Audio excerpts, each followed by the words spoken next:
Zeal Education Society, redefining excellence. Hello friends, my name is Chinmay Deshpande.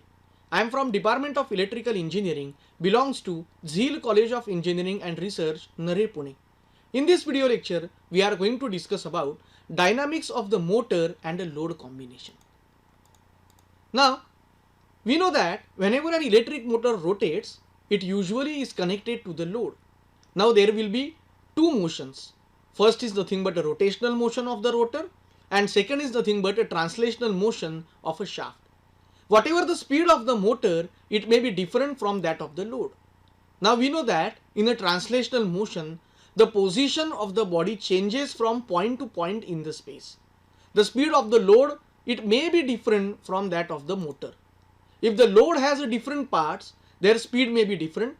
Some part of the rotor may rotate while others may go through a translational motion. So this is what is a figure. Here this is a motor and a load which is interconnected with each other. Now let J is nothing but polar moment of inertia of the motor load referred to the motor shaft. It is in kilogram meter square. Next is omega m. This will be instantaneous angular velocity of the motor shaft in radian per second. Then this is a T associated with the motor. That is the instantaneous value of a developed torque in a motor which will be measured in Newton meter. And T1 is nothing but it is the instantaneous torque which will be developed in case of a load, or we can say that it is the value of a load torque which is referred to the motor shaft. Again, as it is a shaft, so or as it is a torque, so therefore we have to measure it in Newton meter. Now you will ask me one question. Sir, what is J? That is polar moment of inertia. But what do you mean by a moment of inertia? This is what is a physical quantity which describes how easily a body can be rotated about a given axis.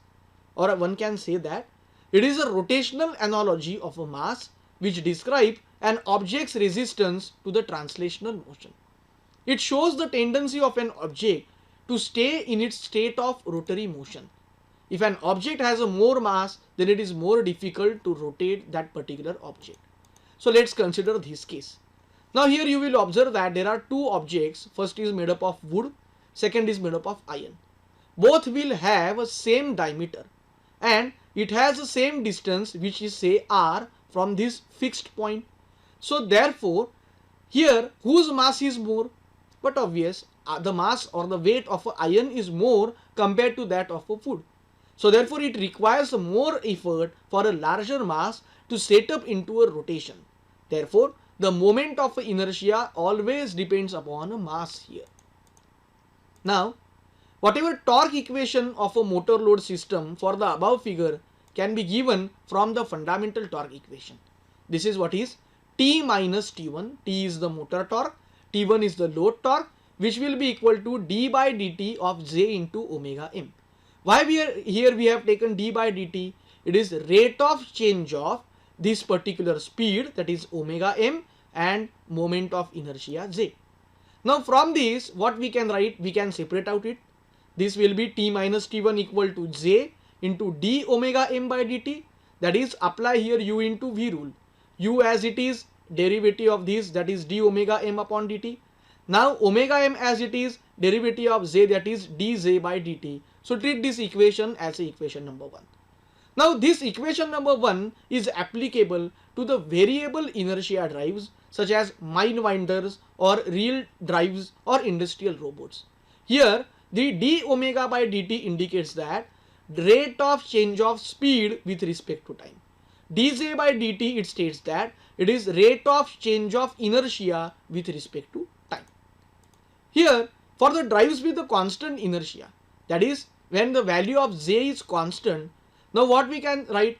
Value of a J is constant means its rate of change with respect to time, that is its derivative, but obviously it equal to 0 because we know that derivative of the constant is equal to 0. Now what is the inertia? It is a property of the matter by which it continues in its existing state of rest or a uniform motion in a straight line unless that state is changed by any external force. So what we have to do? Here we have considered that we have a constant inertia So therefore this dz by dt will be equal to 0. So if we substitute this term, that is dz by dt equal to 0 in equation number 2, then we will get t minus t1 equal to j d omega m upon dt.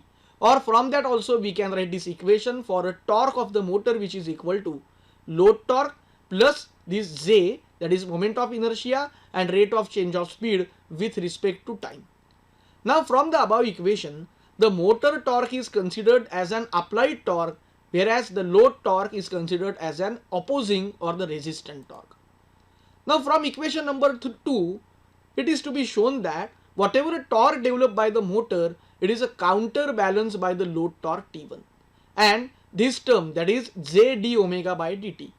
Now this torque component, that is what is called as a dynamic torque, j d omega by dt, is this is why it is called as dynamic torque, because it is present only during transient operations, that is wherever the speed of the drive varies with respect to time.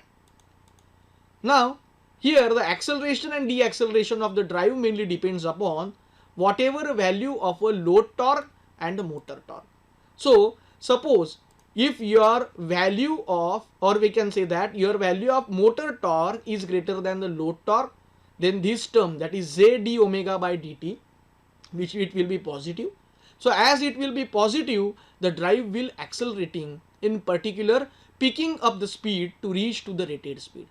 And the second case, when your value of motor torque is less than that of a load torque, then but obvious this value of d omega by dt will be less than 0. That is, the drive will deaccelerating and particularly coming to the rest.